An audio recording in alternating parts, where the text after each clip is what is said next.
બાળપણમાં રમકડાનું મહત્ત્વ કેટલું છે ને એ આપને સૌને ખબર છે.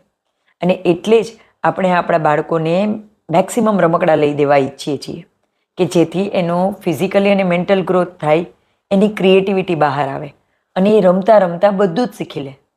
પણ ક્યારેક આપણી રમકડાની ચોઈસ એવી હોય છે કે જેને કારણે બાળકોનો આવો ગ્રોથ અટકી જાય છે. જેમ કે ઇલેક્ટ્રોનિક ટોયસ, બેટરીવાળા ટોયસ. આ ટોયસ એવા છે કે જેમાં બાળકોને એનો બ્રેઇનનો યુઝ કરવો નથી પડતો અને તેને કારણે એ રમકડાથી જલ્દી બોર થઈ જાય છે. તો બાળકોના રમકડા હોવા કેવા જોઈએ? તો બાળકોને એવા રમકડા આપવા જોઈએ કે જેના કારણે એ એક રમકડામાંથી અલગ અલગ ઘણી બધી રીતે રમી શકે. જેમ કે બ્લોક્સ. એવા રમકડા આપવા જોઈએ કે જેમાં એની ફિઝિકલી સ્ટ્રેન્થ વધી શકે. જેમ કે સાયકલ.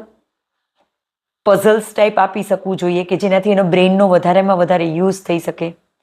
બાકી તો તમારું ઘર છે ને એ એક રમકડાનો ખજાનો જ છે. તમે રોટલીનો લોટ બાંધો છો, તમારા ઘરમાં રહેલા અનાજ, કઠોળ, વાસણ, આ દરેક વસ્તુ છે કે જેમાંથી બાળક એની સાથે રમી રમી અને એની ક્રિએટિવિટી બહાર લાવી શકે છે. માત્ર તમારે બાળકને સ્વતંત્રતા આપવાની છે રમવા માટેની. બાકી એ તમારા ઘરમાંથી રમકડું તો આપોઆપ શોધી લેશે અને એના માટે એને કોઈ મોંઘા રમકડાની જરૂર નથી. બસ માત્ર એને રમવાની આઝાદી આપો. એ તમારા કુંડામાંથી માટી કાઢીને પણ એમાંથી એક રમકડું બનાવી લેશે.